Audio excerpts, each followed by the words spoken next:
একদা হযরত খাদিজা রাদিয়াল্লাহু তাআলা আনহা ফজরের নামাজের পর জিকিরের মুরাক্কাবায় বসে দু চোখের পানি ছেড়ে দিয়ে অজরে কান্না করছিল।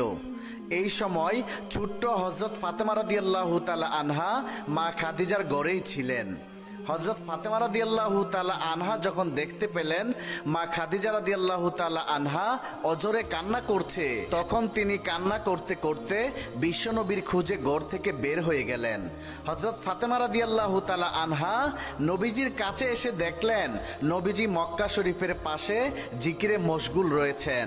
তখন ফাতেমা রাদিয়াল্লাহু তাআলা আনহা কেঁদে কেঁদে নবীকে বললেন, আব্বা, ও আব্বা, আপনি এক্ষুনি বাড়িতে চলুন, আমার আম্মা জান কেন জানি অজরে কান্না করছে।